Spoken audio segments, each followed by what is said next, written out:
याद किसी की मन में हो तो मगहर वृंदावन लगता है। ऐसी गंध बसी है मन में, सारा जग मधुबन लगता है। नमस्कार, शेखर वाणी में आपका बहुत बहुत स्वागत है। मैं हूँ अरुण शेखर, आपके लिए लाता हूँ गीत, गज़लें और कविताएं। तो चलिए, ऐसी ही एक और गज़ल नहीं, इसे हम कविता कहेंगे। और ये कविता या गीत जो है नीरज का ही लिखा हुआ है। जैसे कि बहुत सारे गीत मैंने सुनाए, इतने गीत उन्होंने लिखे हैं, एक से एक बढ़कर हैं। जितने भी सुनाते जाओ दिल नहीं भरता।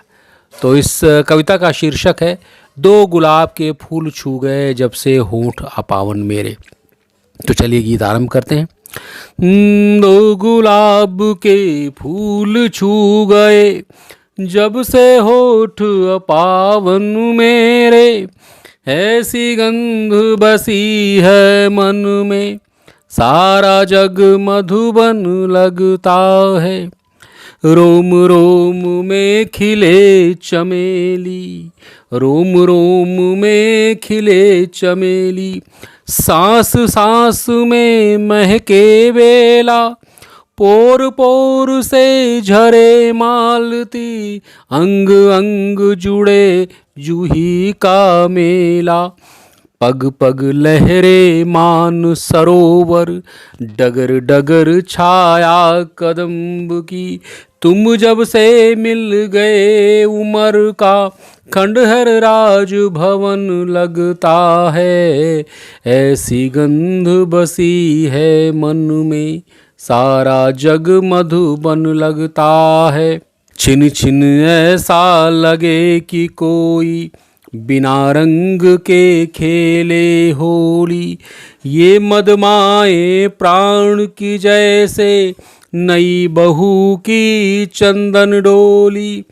जेठ लगे सावन मन भावन, और दोपहरी सांझ बसंती, ऐसा मौसम फिरा धूल का, ढेला एक रतन लगता है, ढेला एक रतन लगता है।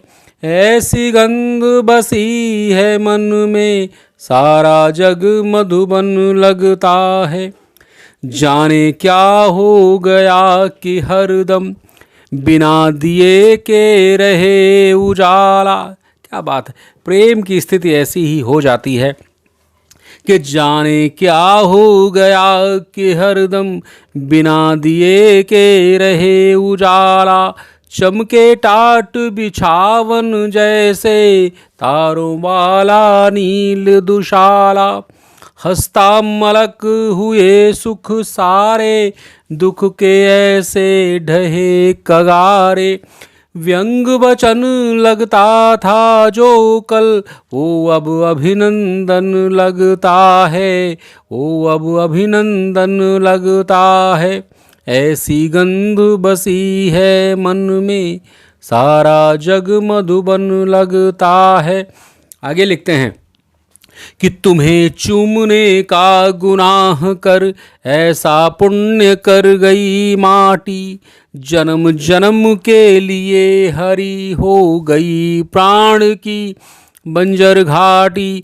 पाप पुण्य की बात न छेड़ो, स्वर्ग नरक की करो न चर्चा, याद किसी की मन में हो तो मगहर वृंदावन लगता है, मगहर वृंदावन लगता है। और आखिरी बंद है कि तुम्हें देख क्या लिया कि कोई, सूरत दिखती नहीं पराई, तुमने क्या छू दिया बन गई महाकाव्य कोई चौपाई। कौन करे अब मठ में पूजा, कौन फिराए हाथ सुमेरनी, जीना हमें भजन लगता है, मरना हमें हवन लगता है। ऐसी गंध बसी है मन में, सारा जग मधुबन लगता है। ये प्रेम की जो आध्यात्मिकता है, पारलौकिकता है, उसी का आनंद है जो इस गीत में पिरोया है नीरज ने। तो चलिए इस गीत के साथ ही आपसे विदा लेता हूँ और फिर भेंट होगी नई कविता के साथ, नई रचना के साथ। तब तक अपना ख्याल रखिए। नमस्कार।